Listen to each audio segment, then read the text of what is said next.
Let's go charity shopping.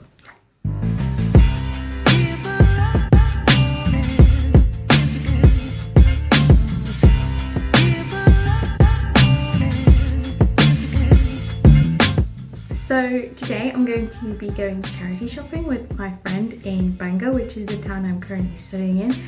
The weather looks sunny, but it's raining, so it's not the best time to be going, but very busy, both of us with assignments, and today we just plan to do it, so we're going to go. I'm going to take you ahead and show you some tips and tricks on how I go charity shopping. So first things first, before you even leave, is the outfit you're wearing. If it wasn't raining, I'd probably put on a skirt and tights, and that just makes it easier to like try on shorts, especially now where you can't go into changing rooms. And sometimes in charity shops where there aren't any changing rooms, that's quite easy to do. But today I can't do that, so I'm just wearing some leggings, and that still gives you some sort of leeway of trying things on, like skirts and things on top of it, and it's also just comfortable. And with that, always make sure that you're wearing socks or bringing socks with you for trying shoes on, because sometimes I've heard that people aren't allowed to try them on if they don't have socks, and also it's just more hygienic. You want to make sure you wash them properly before you actually wear them. And then on top I'm just wearing something comfortable, something layered. So if I want to try on like a coat or something, I know that it'll be comfortable in the winter time when I have many layers on. But also I have a t-shirt on and a tank top on, so I can try on different things, if that makes sense. But the main goal is to just be comfortable and have fun, yeah.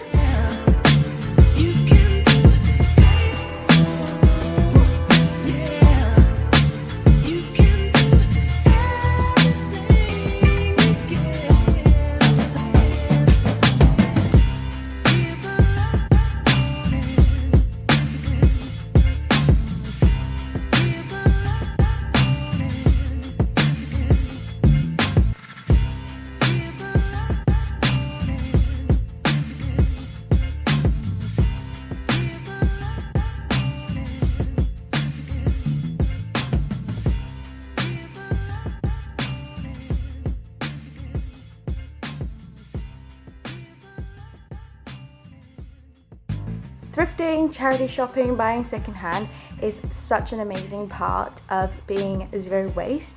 The zero waste lifestyle, conscious lifestyle, sustainable lifestyle, whatever you want to call it. Buying secondhand is not only probably the most fun bit, but also the most important bit.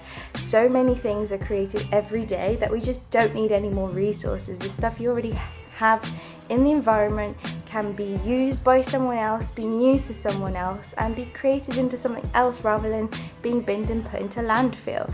So I wanted to show you how I thrift, how to look out for certain things to make sure that you get good clothes, because some people do donate things that aren't suitable for using, whether they're damaged, not functional. Especially I know some people like me would be fine with fixing things and stuff, but other people would just not be up for it, especially if they're thrifting not because of a zero waste lifestyle, but because they can't afford to buy otherwise. So it's really important to know what to look out for. So I'm going to show you some clips of me thrifting, some things that I look out for, and then what I found on this journey, because about 60% of my clothes are thrifted, and then the rest are secondhand, hand-me-downs that I've had for years, other clothes I've bought from ages ago that I still have to this day. And before we get started, when I go thrifting, it's not usually just for clothes, so there were things that I bought that were not related to clothing, such as cooking and crafting wear, which I think is so easy to find secondhand, so definitely look for those as well. I don't think I've ever bought a new craft item since my sewing machine, which was like over 8 years ago. I don't have most of this stuff right now because I've just been moving around. I've graduated university, so half my stuff is back in my accommodation, half of it is here, so this is making this video quite hard.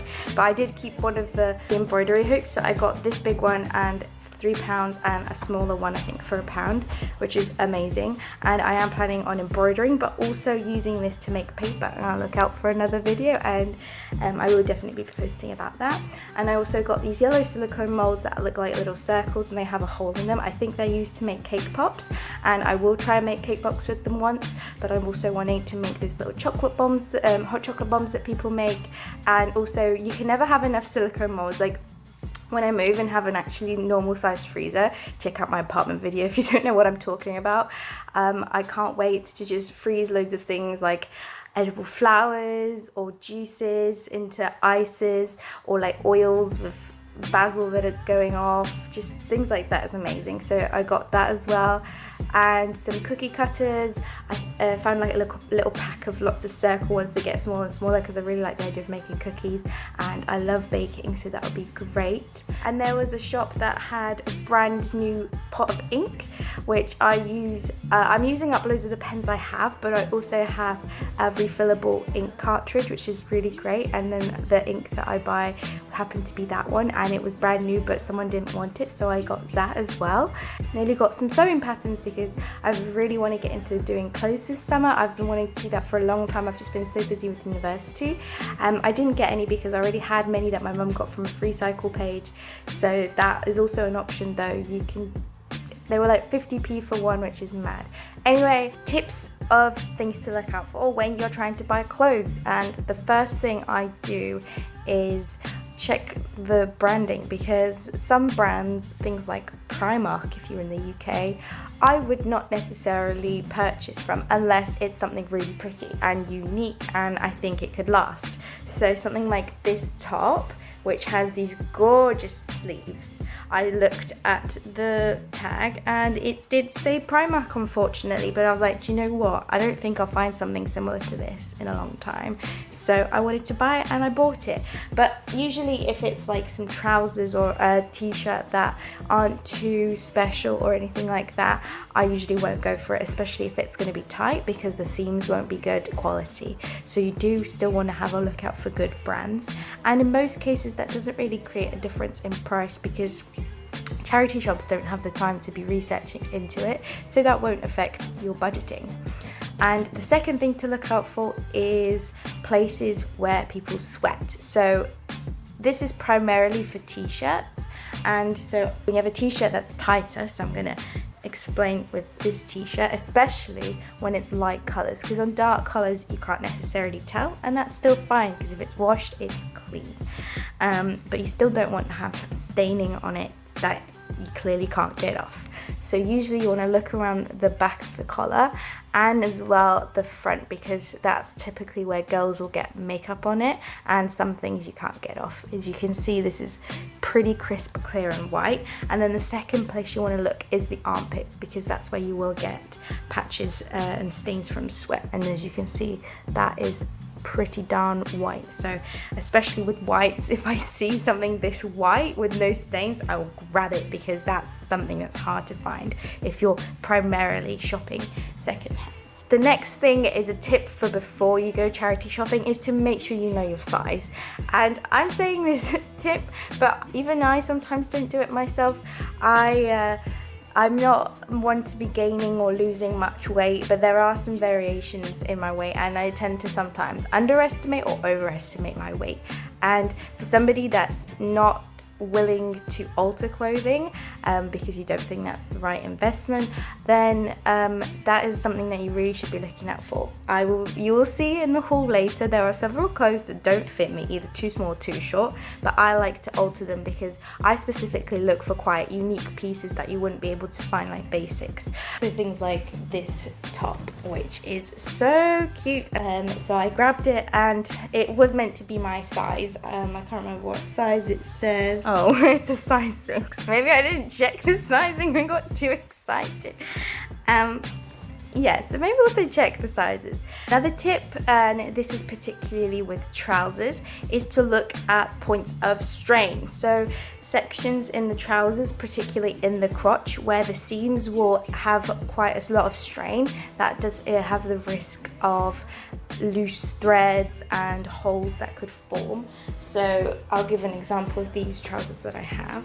So what you do want to do is put your hand in and then just go across, and then you should be able to see if there's any holes, as well as if anybody's stitched over it, because if someone's been stitching, that means there might be issues, and then you don't know how good their craftsmanship is, so then their stitches may come loose further in advance. And I'm not meaning to say that if any of these things are present that you still shouldn't buy it. I'm just saying that for people that just want to buy a piece of clothing and wear it after washing it, this is something that you should be looking out for. I particularly might sometimes, if it was a cheaper piece of clothing, might still buy it to upcycle it into a different item of clothing, so it doesn't bother me as much. But if you're hoping to wear it, these are aspects that you want to look out for. And of course, there are some clothing items that still have the tag, which is just amazing. That means it's probably not been worn before. And then another point that's just kind of a bit obvious, but I don't know, sometimes when I'm charity shopping and I find something really good, because it is like a little gem inside the shop, I do forget to check these things. And one thing is see-throughness. And like, for example, this t-shirt that I pointed out before, it is lovely, but the material is quite see-through, and in certain cases that might be on purpose. So like with this little shawl thing that I will be showing, it's pretty see-through. But this in particular, the trousers as well, you do want to point it up into the light. These are pretty sheer, but because they're dark, it's not too bad. And this is especially important right now during COVID, when you're not allowed to go into changing rooms to try things on. And in certain cases, I usually charity shop when I'm traveling to places, so it's going to be hard to return things. But some charity shops, if you do check, do accept returns if the clothing doesn't fit you or you're not happy with it. Put your hand out, put it towards some light, and then as you can see a bit of my, it's kind of hard to show, but you can see my hand outline there. I'm not touching the fabric, so these are a bit see-through, and then we'll see what they look like when we put them on. With other shoes like trainers, you want to make sure that you see the right the tip of the shoe. I haven't been buying trainers, but I am on the lookout for some, and this is something really important, because if you're a person like me, and I've had these pair of black Converse that I bought for £3 at car boots out years and years and years ago, and I will not let them go. They have holes in them and they are in horrendous condition. But the thing that starts going first is by where your toes are. The bottom starts coming off, and it just degrades and degrades and degrades, whilst the heel still looks like it's in pretty good condition. So that's something you want to make sure when you're buying trainers or any kind of shoes like that, is try and lift and open the shoe up as much as you can to see whether it is fine at the toes, because if it's not, then you're not going to get much use out of them, because soon it will wear right through. Alright, without further ado, let's get on to trying some of these clothes. First, I want to mention some ones that I don't have with me, and there's this gorgeous blue velvety dress that I got. I didn't keep the tag, so I don't remember the prices, but I don't think anything's above £5, apart from one of the dresses, which I will mention because it was really too pretty to miss out on. But yeah, I got this dress and I really like it, but I don't think it's quite my style, so I will be reselling it on my Depop when I go back to where it currently is, and that's why I don't have it on me. And then I have these gorgeous high heel shoes, which I wanted to bring with me, but they didn't fit in my suitcase, but they are really lovely and they are very comfortable, but also are a heel, and that's really important to make sure that you are comfortable, because then you'll want to wear the stuff that you buy. And then onto the things I have with me. So we'll go from probably least exciting to most exciting, and then I have this pair of trousers from River Island, and I absolutely love a funky trouser, and I love a soft trouser. I really don't feel comfortable wearing like tight skinny jeans anymore, and just because I like to wear things for comfort and style, and these are super snazzy. I did think they were going to be too big, but I think they fit pretty nicely. I might take them in on the sides as well. And yeah, I just love, they kind of are a 3/4 fit, and I'm not sure if that suits me yet, so I might add an extra bit of fabric to the end to add a bit of like a bold leg sleeve. And onto the next, we have this gorgeous skirt. I absolutely love the pattern. I knew the skirt was too big. It's clearly too big for me, but I couldn't help myself because the pattern and the fabric is just so lovely, and so I wanted to buy it, and I am going to be altering it, and hopefully I'll be making a video at some point. I'm in a new place and I don't have my sewing machine, but my mum's friend, luckily, lovely was wonderful and said I can borrow it for my stay here until I move. And so when I'll be getting that, I will be altering this and I will be making a video, so keep an eye out on my channel. But yeah, and then that's a great thing as well, because if you know what you're doing, which I'm not saying I do, but I think I know the basics and I'll be doing more research on it. But then you also get an extra piece of fabric, so I don't know, if I have enough I might make like a little crop top to go with it, or a headband. It's so exciting. I love just making clothes my own. The next thing is this little wrap top, which I thought was so cute. I am not sure if it is my style anymore yet, but I just couldn't help myself. I grabbed it the second I saw it. I am going on like a mini holiday camping by the beach this weekend, which I will also be vlogging and showing how I am zero waste, so keep an eye out for that too. And I will be trying this out, and then if it suits me, if I like it, then I'll be keeping it. If not, I'll be posting it on my Depop, and I have my Depop link down below. And I think it's kind of nice for like when you're swimming and you just chuck something on top. Next thing is this Primark t-shirt, Primark shirt, which is a little bit see-through, but I think with a nice bralette that I have, it'll be cute.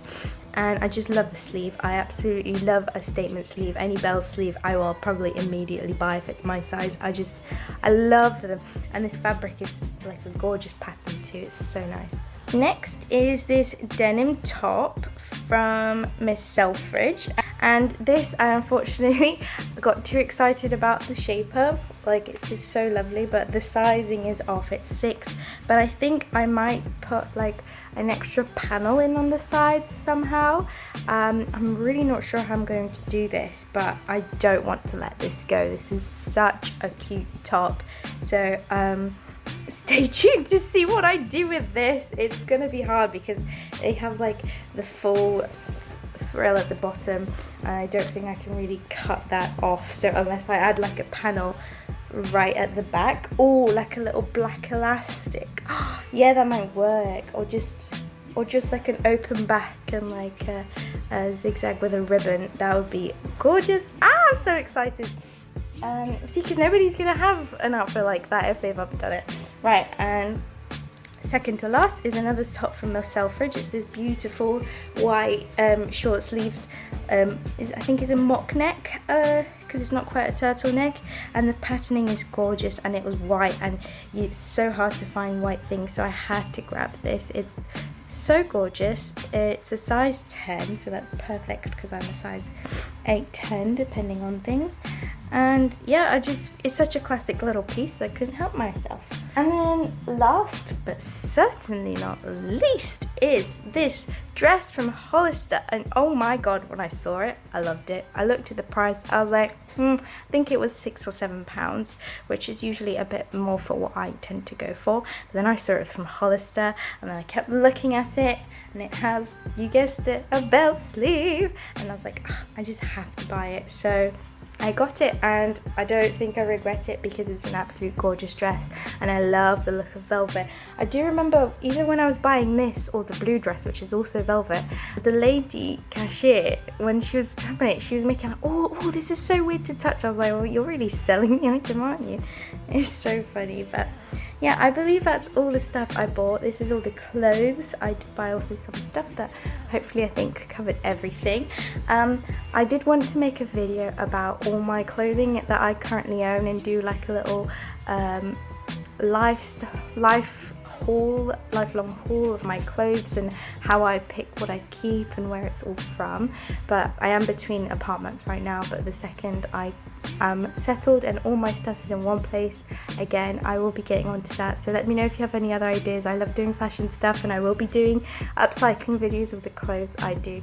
But other than that, thank you so much for watching, and I'll see you guys in the next one. Bye!